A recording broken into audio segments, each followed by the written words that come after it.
Welcome to AGL। आज हम cover करेंगे चैप्टर नंबर 7 जो कि है 9th स्टैंडर्ड का। और इस चैप्टर के अंदर जो मेन टॉपिक है वो है कॉन्ग्रुएंसी। एक्चुअली इस चैप्टर के अंदर आई गेस 4 एक्सरसाइजेज हैं एंड उसके अंदर सभी के अंदर कॉन्ग्रुएंसी लगने वाली है। तो हम अभी ये 5 कॉन्ग्रुएंसीज करेंगे। सबसे पहले हम समझेंगे कि कॉन्ग्रुएंसी होती क्या है। देखो, two triangles are said to be congruent if they have same shape and size। इसका मतलब क्या है? दो ट्राइंगल्स कंपैरिजन करना है तो ऑब्वियसली हमें दो ट्राइंगल्स तो चाहिए ही है। तो क्या है यहाँ पे देखो, इन दो ट्राइंगल्स को देखो, दिखने में क्या दोनों ट्राइंगल्स सेम शेप के दिख रहे हैं? ऑब्वियसली दोनों ट्राइंगल है। साइज दोनों का ठीक है, ऑब्वियसली कंपेरेबल है, सेम है ऑलमोस्ट। तो ऐसे सिचुएशंस में हम कॉन्ग्रुएंसी यूज करते हैं। अब कॉन्ग्रुएंसी का मतलब तो हमें समझ आ गया। बात यह है कि अगर हमारे पास दो ट्राइंगल्स गिवन हो तो हम कैसे पता लगाएंगे कि वो कॉन्ग्रुएंट है या उसके अंदर कौन सा कॉन्ग्रुएंसी रूल लगाएंगे। तो हमारे पास क्या होते हैं? 5 कॉन्ग्रुएंसी रूल्स होते हैं, SSS, SAS, ASA, AAS and RHS। तो सबसे पहले हम समझेंगे SSS। SSS का मतलब क्या होता है? Side side side. अगर आपके पास दो ट्राइंगल्स हैं जस्ट लाइक दिस, ठीक है, इन दोनों ट्राइंगल्स में देखो आपके पास ABC और PQR दो ट्राइंगल्स हैं। AB के कॉरस्पॉन्डिंग PQ लेंथ है और दोनों की जो लेंथ है वो 5 सेंटीमीटर है। AC के कॉरस्पॉन्डिंग PR साइड है और दोनों की लेंथ 6 सेंटीमीटर है। BC के कॉरस्पॉन्डिंग QR साइड है और दोनों की लेंथ 7 सेंटीमीटर है। इसलिए ये दोनों ट्राइंगल्स कॉन्ग्रुएंट होते हैं by the property SSS congruency. ठीक है, नेक्स्ट हम देखेंगे side angle side. Side angle side क्या होता है? Side angle side it means क्या? हमारे पास दो ट्राइंगल्स हैं, AB के कॉरस्पॉन्डिंग साइड PQ, दोनों की लेंथ 5 सेंटीमीटर, एंगल A के कॉरस्पॉन्डिंग एंगल 45, दोनों की लेंथ, दोनों का मेजरमेंट 45 डिग्री, एंड AC के कॉरस्पॉन्डिंग जो साइड है वो है PR और दोनों की लेंथ 6। तो क्या दिख रहा है मुझे? Side angle side. Side angle side congruency से ये दोनों के दोनों ट्राइंगल्स कॉन्ग्रुएंट हो जाते हैं। कॉन्ग्रुएंसी की रिप्रेजेंटेशन कितने बच्चों को नहीं आती है? तो ध्यान से देखो, ये है कॉन्ग्रुएंसी की रिप्रेजेंटेशन। ठीक है, मैंने बहुत सारे बच्चे देखे हैं सिमिलर ट्राइंगल्स प्रूव कर रहे होंगे, कॉन्ग्रुएंसी लगा देंगे, कॉन्ग्रुएंट ट्राइंगल प्रूव कर रहे होंगे, सिमिलैरिटी का साइन लगा देंगे, तो वहां पे वो गलत हो जाएगा। ठीक है, क्योंकि सिमिलैरिटी और कॉन्ग्रुएंसी दोनों अलग अलग टॉपिक है और दोनों में डिफरेंस बहुत है। यहाँ पे कॉन्ग्रुएंसी का जो रिप्रेजेंटेशन होता है वो ऐसा होता है। ठीक है, कितने बच्चे ऐसे ऐसे छोड़ देते हैं, ये कुछ नहीं होता। ठीक है, ये कॉन्ग्रुएंसी होती है और ये सिमिलैरिटी होती है। अब हम चलेंगे नेक्स्ट पे जो कि है angle side angle. Angle side angle का मतलब क्या? ध्यान से देखना, जब हम साइड एंगल साइड की बात करते हैं ना, तो ये जो एंगल है ना, एंगल ये दोनों साइड के बीच में ही आना चाहिए। ठीक है, और जब हम एंगल साइड एंगल की बात करते हैं तो ये जो साइड है ना, ये दोनों एंगल्स के बीच में आनी चाहिए। जैसे कि इस वाले इन ट्राइंगल्स में देखो ABC और PQR, A के कॉरस्पॉन्डिंग P है, दोनों का एंगल 50 डिग्री ईच। AB के कॉरस्पॉन्डिंग PQ है, दोनों की लेंथ 5, और B के कॉरस्पॉन्डिंग Q है, दोनों की लेंथ दोनों का मेजरमेंट 45 डिग्री। तो दिख रहा है आपको? Angle side angle, angle side angle, मतलब कि जो साइड है ना वो दो एंगल्स के बीच में आनी चाहिए। ठीक है, अब हम देखेंगे एंगल एंगल साइड। देखो बच्चे कंफ्यूज हो जाते हैं ASA और AAS में। ASA के अंदर क्या है? जब आप ASA प्रॉपर्टी लगा रहे हो तो आपको ध्यान देना है कि दोनों एंगल्स के बीच में साइड होनी चाहिए, एंगल साइड एंगल। लेकिन जब आप एंगल एंगल साइड प्रॉपर्टी लगा रहे हो तो क्या होना चाहिए कि दो एंगल्स तो कॉरस्पॉन्डिंग के इक्वल होने चाहिए, लेकिन उनकी जो साइड है, जो थर्ड वाली साइड है, वो या तो इस एंगल के साथ होनी चाहिए या फिर वो इस एंगल के साथ होनी चाहिए। ठीक है, यहाँ पे केस क्या लिया हमने? 45 डिग्री के साथ वाला केस लिया और यहाँ पे भी 45 डिग्री के साथ वाला केस लिया। तो ये एंगल एंगल साइड, दोनों एंगल्स के बीच में कुछ नहीं आना चाहिए अगर आप एंगल एंगल साइड प्रॉपर्टी लगा रहे हो तो। Next is RHS। RHS बहुत इंपॉर्टेंट है, right angle hypotenuse side. RHS की फुल फॉर्म में ही कॉन्ग्रुएंसी छुपी हुई है। देखो, right angle hypotenuse and side. Right angle है तो ऑब्वियसली हम राइट एंगल ट्राइंगल की बात करेंगे। इसके अंदर क्या है? Right angle. तो जब हम दो ट्राइंगल्स को कंपेयर कर रहे हैं तो एक एंगल तो 90 डिग्री का होना ही चाहिए। ठीक है, अब बात आती है हाइपोटेन्यूज की। दोनों ट्राइंगल की जो हाइपोटेन्यूज है ना वो सेम होनी चाहिए, राइट एंगल और हाइपोटेन्यूज। दोनों ट्राइंगल में एक एंगल 90 डिग्री का होना ही चाहिए, दोनों राइट एंगल ट्राइंगल्स की हाइपोटेन्यूज इक्वल होनी ही चाहिए। अब बात करते हैं थर्ड साइड की। ये जो साइड है, ये साइड ना या तो परपेंडिकुलर हो सकती है दोनों ट्राइंगल्स की, या ये थर्ड साइड बेस भी हो सकती है दोनों ट्राइंगल्स की, ठीक है। तो ये होता है आरएचएस रूल। अब हम बात करेंगे रिप्रेजेंटेशन कि अगर अभी तो देखो सीधे सीधे एंगल्स हैं, एंगल ए की कॉरेस्पॉन्डिंग पी है, बी के क्यू है, साइड के साइड है, तो हमें पता लग रहा है ABC is congruent to P Q. तब क्या करेंगे, अगर यही चीज अगर यही चीज अगर यही चीज ऐसे हो जाती, ठीक है, ये 5 हो जाती, ठीक है, और इन दोनों ट्रायंगल्स में देखो ये 50 है, ये 50 है, ये 45 है, ये 45 है, ठीक है। तो कॉन्ग्रुएंसी के लिए अगर ये 5 है ना, तो ये वाली 5 हो जाएगी, ठीक है। तो आप लिख देते हो A B C is congruent to triangle P Q R, ठीक है। अब जब हम कॉन्ग्रुएंसी लिखते हैं ना, तो कॉरेस्पॉन्डिंग पार्ट्स इक्वल हो जाते हैं। जब भी दो ट्राइंगल्स कॉन्ग्रुएंट होते हैं तो उनके कॉरेस्पॉन्डिंग पार्ट्स इक्वल हो जाते हैं। इसका कहने का मतलब क्या है, देखो अगर मेरे पास यहाँ पे BC is equals to Q R है each 5, BC is equals to Q R each 5, तो AB इक्वल्स टू PQ ही होगी। AB को PR के इक्वल मत कर देना, ये गलत हो जाएगा, ठीक है। ध्यान से देखो इनकी रिप्रेजेंटेशन,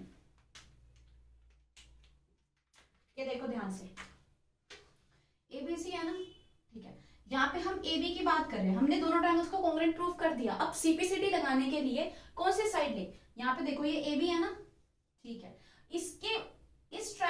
इसकी नोटेशन यहाँ पे देखो, जिस सीक्वेंस में AB लिखा हुआ है उसी सीक्वेंस में देखो A की जगह क्या है P, B की जगह क्या है Q, तो AB जो है वो PQ के इक्वल होगी, उसको PR के इक्वल मत कर देना। ये बच्चे बहुत कंफ्यूज होते हैं इन चीजों में, ठीक है। जो कॉरेस्पॉन्डिंग है भाई, अब जैसे यहाँ से BC है ना, तो BC आपको QR के इक्वल करनी है, BC इक्वल्स टू QR होगी, ठीक है। अब यहाँ से देखो ये AC है ना, फर्स्ट और थर्ड, तो यहाँ का भी फर्स्ट और थर्ड, यानी कि AC इक्वल्स टू PR होगी, ठीक है। कॉरेस्पॉन्डिंग पार्ट्स निकालते हैं ऐसे। कई बच्चे कंफ्यूज होते हैं। फॉर एग्जांपल मैं आपको एक क्वेश्चन करके दिखाती हूँ, उसके अंदर सीधे सीधे ट्रायंगल्स दिखेंगे ही नहीं कि वो कॉन्ग्रुएंट है, उनको कैसे हम करेंगे।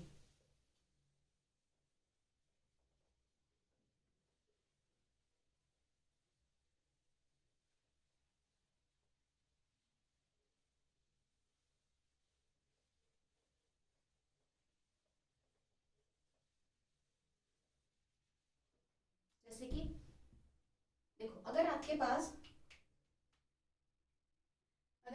सपोज इस टाइप के ट्रायंगल्स हैं,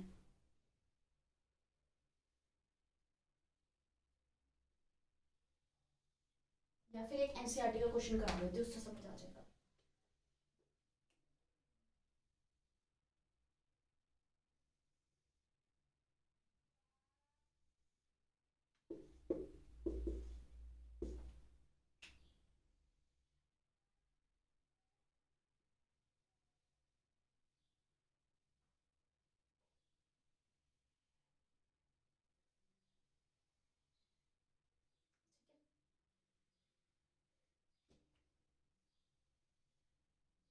अब देखो ध्यान से इस ट्रायंगल को,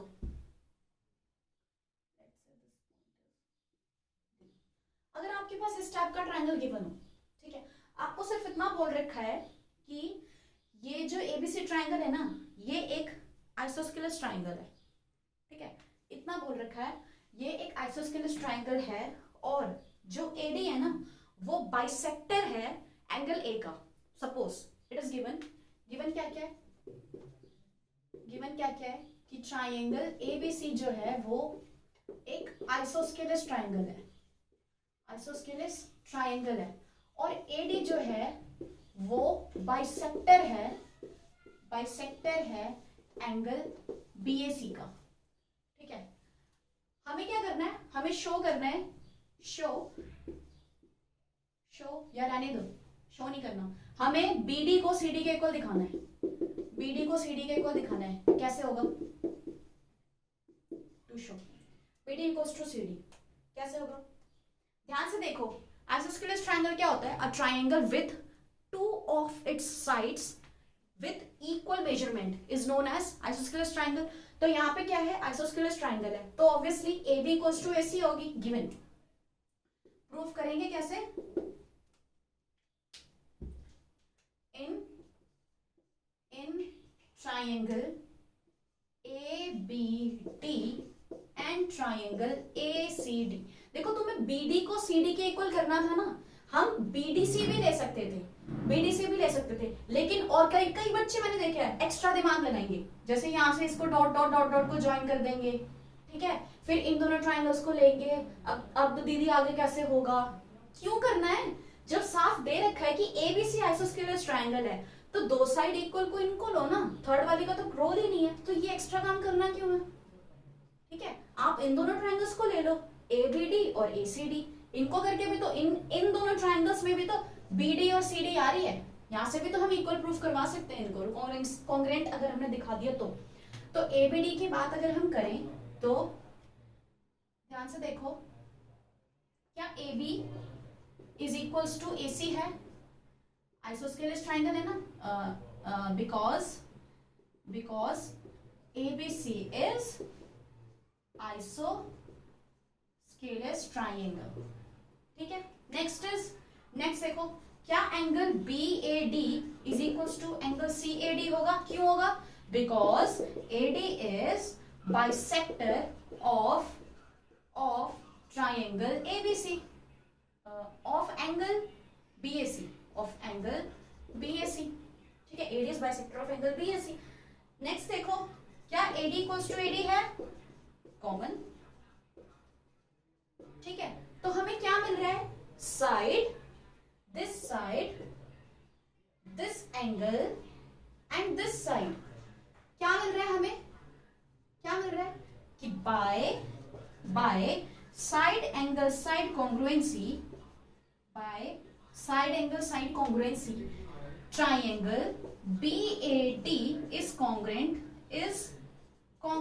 to triangle CAD, ठीक है, यही मिल रहा है। जब AB AC के इक्वल है, ध्यान से देखो, AB AC के इक्वल है, AD AD के इक्वल है, AD AD कॉमन आ गई, ठीक है, एंगल BAD CAD के इक्वल है, तो मिल गया हमें BAD congruent to CAD। अब देखो हमें क्या प्रूफ करना है, BD इक्वल्स टू CD, तो ध्यान से देखो, अभी मैंने बताया ना कॉरेस्पॉन्डिंग पार्ट्स लेने कैसे हैं, ये B है, जंप करके D पे जाओ यहाँ पे, वैसे सिमिलरली C है, जंप करके D पे जाओ, क्या मिला, यहां से भी BD और यहां से भी CD, जैसी जैसी इनकी सीक्वेंस है वैसे वैसे हमने कैच किया, यहाँ पे BAD की सीक्वेंस क्या है BD, यहाँ पे CAD की सीक्वेंस क्या है C to D, with A को छोड़ दो, ठीक है, तो यहां से मुझे क्या मिला, BD equals to CD, BD को CA के इक्वल मत दिखा देना, बहुत सारे बच्चे कंफ्यूज होते हैं, उनको पार्ट्स ही लेने नहीं आते, कुछ नहीं करना, जैसे जैसे आपने कॉन्ग्रुएंट ट्रायंगल प्रूव किए वैसे वैसे उनके कॉरेस्पॉन्डिंग पार्ट्स ले लो, और कुछ भी नहीं है।